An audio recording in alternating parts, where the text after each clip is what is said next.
Convince you to not strike Iran? Nobody convinced me. I convinced myself. You had yesterday scheduled over 800 hangings. They didn't hang anyone. They canceled the hangings. That had a big impact. President Trump holding off on strikes against Iran after the regime canceled its scheduled executions.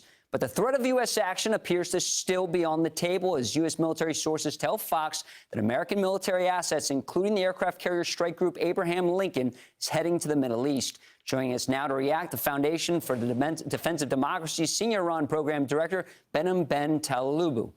Ben, how are you doing this morning? Great to see you, Lucas. Good morning. What can President Trump do to help the protesters in Iran? Well, there's a lot he can do. He can continue to support the Iranian people from the bully pulpit, as he has. He can continue to bring more military assets into the region to credibly threaten this regime, to make sure that the regime, A, listens to the protesters' demands, B, actually backs down from continuing to throttle and shut down the internet, and C, also begin to actually release many of those that the regime has actually arrested. Now, that being said, it doesn't look like this regime, which is the world's foremost state sponsor of terrorism and has repressed its own people at home and aggressed against America and America's partners abroad, doesn't look like they're going to be doing that. So realistically, President Trump is going to have cyber options, kinetic options, and economic options on the table. And we're all guessing right now, adversaries and allies alike, as to what President Trump's next move is going to be. Should President Trump order strikes, what should the targets be? Is it the Basij? Is it other IRGC targets? Would strikes help topple the regime? Well, it depends a great deal on what the larger U.S. goal is, because you wouldn't want strikes to happen at random and not have a concurrent U.S. strategy towards Iran.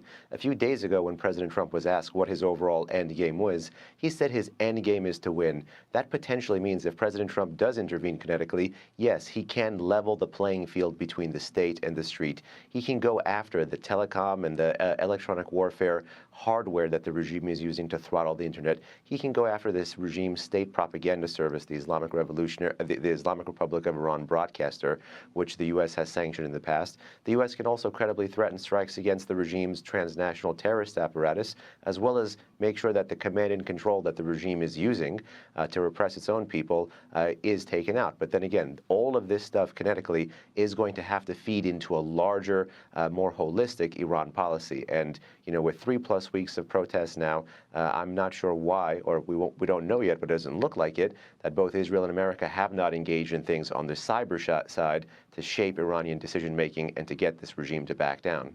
Should the Trump administration be helping arm these protesters?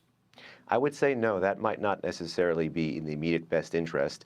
Though, that being said, this is the most violent, repressed protest movement in the 47-year history of the Islamic Republic. You know, Iranians are not asking for arms. They're not asking for training. They're asking for international support. They're asking for step number 1, do no harm. Step number 2, to be able to actually help them level the playing field.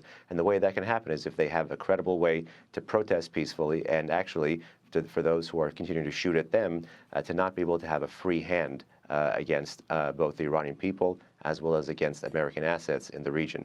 So I don't think this is about needing to surge in arms. It should be about surging in Starlink, surging in ways to get the Iranians back online, and then being able to credibly threaten those who threaten U.S. national security interests, which again is the security apparatus, the Islamic Revolutionary Guard Corps, and even the Supreme Leader himself.